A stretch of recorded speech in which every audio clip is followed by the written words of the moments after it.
Hello everyone and welcome back to my channel that is S2 study lab. और आज की इस video में हम डिस्कस करने वाले हैं एक बहुत ही important concept which is the service gap model. और सर्विस गैप मॉडल से every year one question 100% exam में आपको देखने को मिलेगा। तो आज की वीडियो में हम डिस्कस करेंगे कि सर्विस गैप मॉडल क्या है और कौन से ऐसे 5 एलिमेंट्स हैं जो कि हमें पता होने चाहिए जो किसी भी सर्विस गैप मॉडल में होते हैं। तो आइए वीडियो को स्टार्ट करते हैं। और सबसे पहले हम जानेंगे कि सर्विस गैप क्या होता है। What is service gap. So जब भी हम मार्केटिंग की तरफ जाते हैं तो उसमें सबसे इंपॉर्टेंट रोल हमारा होता है कि हम कस्टमर की एक्सपेक्टेशंस को समझ पाएं और उनको हम जो है वो सेटिस्फाई कर पाएं। सर्विस गैप में एक यही प्रॉब्लम आ जाती है कि कस्टमर की एक्सपेक्टेशंस, जो कस्टमर एक्सपेक्ट करना चाह रहा है हमारे, जो हमसे सर्विसेज प्रोवाइड कर रहे हैं, तो वो कहीं ना कहीं हम जो है उसमें लैक कर जाते हैं, उसमें गैप आ जाता है, उसको हम पूरी तरह से फुलफिल नहीं कर पा रहे हैं। और जिसकी वजह से बिजनेस या कोई भी ऑर्गेनाइजेशन जो है वो करेक्टली आइडेंटिफाई नहीं कर पाया, केटर नहीं कर पाया कस्टमर की नीड्स एंड वांट्स को। जो सर्विस कैप है वो बहुत सारी रीजंस की वजह से हो सकता है, लेकिन इसको केटर करने के लिए हमें जो है वो 5 एलिमेंट्स को देखना पड़ेगा। लेट्स सी 5 गैप्स हो सकते हैं that cause unsuccessful delivery of services. सबसे जो फर्स्ट गैप है that is knowledge gap, the second one is policy gap, third one is delivery gap, and fourth is the communication gap, and the last one is the customer gap. So let's discuss our first gap, that is knowledge gap. Gap between customer expectations and the management perception. इसमें management का जो role है वो ऐसा है कि management समझ ही नहीं पा रही है कि कस्टमर क्या एक्सपेक्ट करना चाह रहा है। मैनेजमेंट का परसेप्शन यहाँ पे क्लियर नहीं है कस्टमर को लेके। Management does not always correctly perceive what customers want. Customer क्या चाह रहा है वो management not always correctly perceive that thing. So bank management may think customers want better debit cards. Management क्या सोचती है कि बैंक के जो मैनेजमेंट है वो क्या सोच रही है कि कस्टमर जो है वो अच्छा डेबिट कार्ड्स चाह रहे हैं, but they may be more concern with the staff response. Staff का कैसा रिस्पॉन्स है उनके साथ, वो उससे भी ज़्यादा कंसर्न हो सकते हैं। This gap arises because management does not know exactly what customer expect. Management यहाँ पे समझ ही नहीं पा रही है तो कि कस्टमर जो वो क्या एक्सपेक्ट कर रहा है। इसके बहुत सारे रीजंस हो सकते हैं, and the first one is lack of management and customer interaction. कई बार जो मैनेजमेंट है वो कस्टमर से इतना अच्छी तरह इंटरेक्ट कर ही नहीं पा रहा है कि उसको पता चले कि मैंने कस्टमर चाह क्या रहा है। And the second one is insufficient market research. कई बार जो है वो हम मार्केट रिसर्च भी इतनी अच्छे से नहीं कर पाते हैं कि हम समझ पाए कि कस्टमर की नीड्स क्या हैं। किसी भी चीज़ को करने से पहले अगर हमने मार्केट की रिसर्च बहुत अच्छे तरीके से की गई है तो उससे भी हम पता लगा सकते हैं कि जो कस्टमर की नीड्स एंड वांट्स क्या हैं। And the third one is failure to listen to customer complaints. कई बार जो कस्टमर्स की कंप्लेंट्स होती हैं मैनेजमेंट उन पे भी ज़्यादा ध्यान नहीं दे पाते हैं, उससे भी वो लोग समझ नहीं पाते कि कस्टमर की एक्सपेक्टेशंस क्या थी। ये था हमारा फर्स्ट गैप जहां पे मैनेजमेंट का परसेप्शन जो है वो कस्टमर्स के एक्सपेक्टेशंस को नहीं समझ पा रहा है। आइए देखते हैं हमारा second gap, that is gap between management perception and service quality specification. इसको हम बोलेंगे पॉलिसी गैप। और ये गैप किस वजह से है? Management might correctly perceive customers wants but not set a performance standard. जो मैनेजमेंट ने परसीव किया कस्टमर्स को लेके और जो उन्होंने परफॉर्मेंस स्टैंडर्ड सेट किए उनके ही बीच में डिफरेंस आ गया। मैनेजमेंट में इसमें ये तो समझ लिया कि हमें जो सर्विसेज अच्छी चाहिए, लेकिन मैनेजमेंट ये नहीं समझ पाए कि हमें सर्विसेज कितने टाइम फ्रेम के अंडर चाहिए। So bank managers may tell the tellers to give fast services without specifying it in minutes. So आप किसी भी बैंक में जाते हैं, सपोज आप किसी रेस्टोरेंट में अगर जा रहे हैं, तो वो आपको बताते हैं कि अभी हम ऑर्डर लेके आए, तो उनका अभी का मतलब है 20 to 25 मिनट्स अप्रोक्स, और हमने समझ लिया 5 to 10 मिनट्स अप्रोक्स। तो ये जो बीच में गैप आया है, इसको फुलफिल करने के लिए भी मैनेजमेंट को जो है वो करेक्टली परसीव करना पड़ेगा और एक स्टैंडर्ड सेट करने पड़ेंगे। बहुत सारे रेस्टोरेंट्स में आपने देखा होगा कि सब रेस्टोरेंट्स जो है वो डिफाइन करते हैं कि भाई आपको ऑर्डर जो है वो 2 मिनट्स में हो जाएगा, आपका ऑर्डर जो है वो 30 मिनट्स में रेडी हो जाएगा। तो वो एक स्पेसिफाई कर रहे हैं आपको कि इतने मिनट्स में आप जो है वो सर्विस को ले लेंगे। सो वो डिफाइन कर रहे हैं कि आपको कितने मिनट्स में क्या मिलेगा। आपको समझ में आया होगा कि जो पॉलिसी गैप है is the difference between the management understanding of the customers needs and the translation of what understanding into the service delivery policies and standards. हमें समझ तो आया कि कस्टमर को क्या चाहिए, लेकिन हम अपने लोगों को नहीं समझा पाए। अब अपने लोगों को हम ट्रांसलेट अच्छे से नहीं कर पाए, उनको अच्छे से नहीं समझा पाए कि जो सर्विसेज हैं वो कितने टाइम फ्रेम के अकॉर्डिंग, कितनी स्पेसिफाइंग मिनट्स के अकॉर्डिंग जो है वो होने चाहिए, क्या परफॉर्मेंस स्टैंडर्ड्स होने चाहिए, वो हम अच्छे से उन्हें नहीं समझा पाए। इसके भी बहुत सारे रीजंस हैं। सबसे पहले इसमें हो जाएगा कि lack of customers service standards. हम कस्टमर्स के सर्विस स्टैंडर्ड्स को ही अच्छे से नहीं समझ पाए हैं। बस हमने बोल दिया कि हाँ ठीक है, हम जल्दी से आपको ऑर्डर दे देंगे, लेकिन जल्दी मतलब कितना जल्दी, हम एक स्पेसिफाई सर्विस स्टैंडर्ड नहीं सेट कर पा रहे हैं उनके सामने।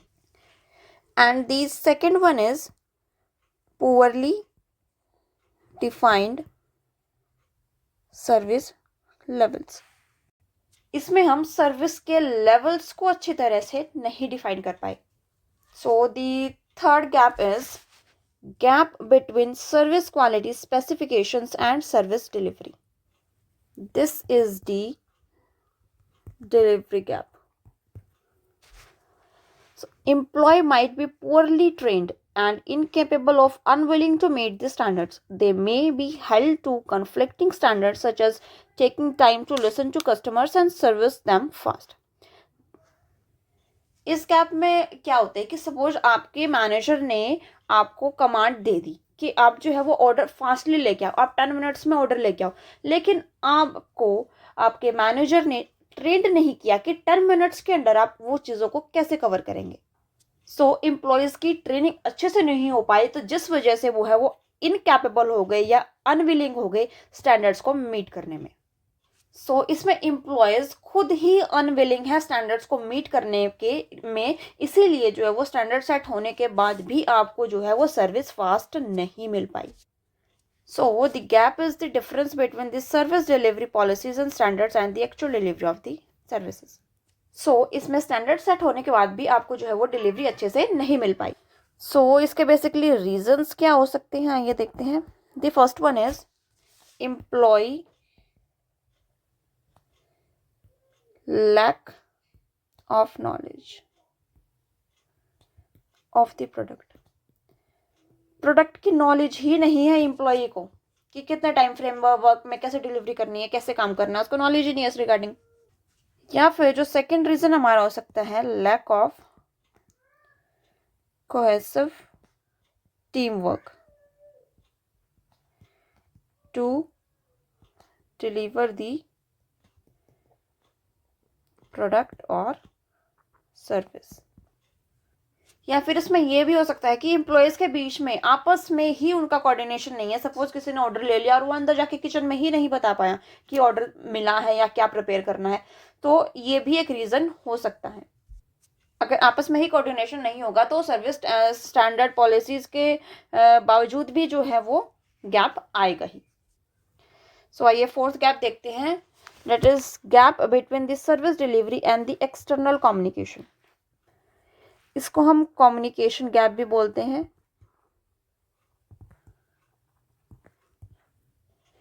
इसमें क्या होता है कि कस्टमर ने कुछ एक्सपेक्ट ही अलग किया था, जो कंपनीज की स्टेटमेंट्स थी या एड्स थे उनके बेसिस पे कस्टमर ने एक्सपेक्ट कुछ किया था, लेकिन उसको मिला कुछ। Suppose if hospital brochure shows a beautiful room, अगर सपोज किसी हॉस्पिटल का ब्रोशर जो है वो एक ब्यूटीफुल रूम दिखा रहा है, बट पेशेंट्स जो है सपोज वहाँ पे एडमिट होता है और अगर उसको मिलता है बहुत cheap and techy looking, so it is also a gap with the external communication और कस्टमर की एक्सपेक्टेशंस के according. So the communication gap is the gap between what get promise to customer, कि कस्टमर्स को promise कुछ और किया गया था through advertisement, and what gets delivered, और उसको मिला क्या, तो उसको बीच में जो गैप है वो कम्युनिकेशन गैप यहाँ पे हो जाएगा. और communication gap leads to customer dissatisfaction. So आइए देखते हैं इसके बीच के रीजंस क्या हो सकते हैं. So the first one is over promising. आपने जो है वो बहुत ज़्यादा ही कुछ प्रॉमिस कर दिया. And the second one is insufficient communications between the operations and advertising teams. So आपने कुछ जो है वो कंप्लीट इंफॉर्मेशन नहीं प्रोवाइड की थ्रू योर कम्युनिकेशन, और जो आपके ऑपरेशंस थे या फिर जो एडवर्टाइजमेंट टीम थी उसने जो है वो पूरी इन्फॉर्मेशन नहीं शेयर की. तो ये भी एक रीज़न हो सकता है कम्युनिकेशन गैप का. So the last gap is gap between perceived service and expected service. इसको हम कस्टमर गैप भी बोलते हैं. सो ये जो गैप है, ये गैप वो है जो गैप मैंने मतलब जो एक्सपेक्टेशंस थी, वो जो मैंने परसीव की, जो सर्विसेज मैंने परसीव की और जो मैंने पहले से ही एक्सपेक्ट कर रखी थी, उसके जो बीच का गैप है, that is the customer gap. Suppose कहीं पे जाने से पहले, किसी रेस्टोरेंट में सपोज जाने से पहले हमने एक मन बनाया था कि हाँ ऐसा होगा वैसा होगा, और जो वहाँ पे जाके हमने एग्जैक्टली ऑब्जर्व किया और एक्सपीरियंस किया, तो दोनों ही चीज़ें बहुत डिफरेंट थी. So the customer gap is the gap between the customer's expectations, जो कस्टमर एक्सपेक्ट करके गया था पहले से ही, और जो कस्टमर्स ने वहां जाके परसीव किया, जो उसको मिला. That gap occurs between the customers do not always understand and what the services had done for them, or they misinterpret the service quality. Suppose किसी रेस्टोरेंट में हम गए, पहले से एक्सपेक्टेशंस हमारे माइंड में थी, और जो वहाँ पे हम गए, वहाँ पे गए हम, और जो सीक्वेंस ऑफ एक्सपेक्टेशंस या जो अभी थिंग्स हमारे साथ हुई कि सपोज वेटर नहीं आया, डैट इज़ दी, हम बैठे रहे बहुत देर तक, तो that is the gap 1. Waiter आया, उसने हमसे ऑर्डर लिया और बोला कि अभी 2 मिनट में लेके आता हूँ, लेकिन वो बहुत देर तक आया ही नहीं, डैट इज़ दी गैप 2. और फिर मैनेजर के डांटने के बाद भी वो उस चीज़ को नहीं कर पाया, डैट इज़ द गैप 3. और गैप 4 जो हमने एडवर्टीजमेंट में देखा था लेकिन वहाँ पे जो हमें मिला, that is the gap 4. So these 4 gaps will also contribute to make the gap 5, that is the customer gap. So any of the 4 gaps can leads to expectation and perceived services. क्योंकि जो हर gap में हमने expect किया था वो complete नहीं हो पाया, सो ये भी लीड कर सकता है द 5th गैप को, that is customer gap. So this gap can happen because one of the other 4 gaps, or simply because the customers perceive the quality of the service incorrectly. So I hope आपको समझ में आ गया होगा. And जो ये model है इसी को हम बोलते हैं service gap model. So according to the gap model of service quality, the only way to close the customers gap is to close the other 4 gaps in the model. So अगर आप चाहते हैं कि सर्विस डिलीवरी जो है वो बहुत ही अच्छी रहे, तो आपको जो 4 गैप्स हैं वो क्लोज करने पड़ेंगे. जैसे ही आप 4 गैप्स क्लोज करोगे, जो सर्विस के बीच का जो एक्सपेक्टेशंस है और जो डिलीवरी है वो जो है वो कम हो जाएगा और कस्टमर सेटिस्फाई हो जाएगा. सो जो सबसे पहला हमने गैप देखा था वो था नॉलेज गैप. कस्टमर्स के बीच का गैप और कंपनी के बीच का गैप था. जो फर्स्ट गैप था हमारा, that is knowledge gap. Expected service और जो कंपनी का परसेप्शन था फॉर कस्टमर्स एक्सपेक्टेशंस, जो कंपनी जो है नहीं समझ पाई कस्टमर्स का expectation, that is first gap. दूसरा गैप था हमारा पॉलिसी गैप या डिज़ाइन गैप. हम ये तो समझ पाए कि कस्टमर को क्या चाहिए, लेकिन हम उसको सिस्टमाइज नहीं कर पाए, सिस्टमेटिक तरीके से हम नहीं कर पाए, डिज़ाइन नहीं कर पाए उसके स्टैंडर्ड्स को कि कस्टमर्स को क्या चाहिए. सर्विसेज को हम अच्छे स्टैंडर्ड्स में नहीं लेके आ पाए, हम एग्जैक्टली स्पेसिफाई नहीं कर पाए कि कस्टमर्स को क्या चाहिए. थर्ड वन था हमारा, दैट इज डिलीवरी गैप. हमने स्टैंडर्ड्स को हमने सेट कर दिए, लेकिन जब जो सर्विस डिलीवरी की बात आई तब जो है वो नहीं हो पाया एग्जैक्ट तरीके से। और जो फोर्थ वन था इट इज कम्युनिकेशन गैप। जो कम्युनिकेट हमें किया गया था वो ही प्रॉपरली तरीके से नहीं किया गया था। जैसा हमने सोचा था, हमने जैसा थॉट बनाया था हम पहले से ही, तो वो वैसा हमने नहीं देखा वहाँ पे जाके। तो ये हो जाएगा हमारा फोर्थ गैप। और फिफ्थ गैप हमारा हो जाएगा कस्टमर गैप, एक्सपेक्टेड सर्विसेज के बीच का गैप और परसीव सर्विसेज के बीच का gap. So this is the gaps model of service quality. और एवरी ईयर इसे एक क्वेश्चन हमेशा आता ही आता है। सो लेट्स होप आपको समझ में आ गया होगा। अगर आप और भी ऐसी ही वीडियोस देखना चाहते हैं तो उसके लिए सब्सक्राइब कीजिए हमारा channel that is S2 study lab. और ऐसे ही और भी इम्पॉर्टेंट वीडियोस हम डिस्कस करेंगे। I hope this session help you understand the concept clarity and if you found it is useful so don't forget to subscribe and like and share our channel that is S2 study lab for more exam oriented content, and thank you so much for watching the video.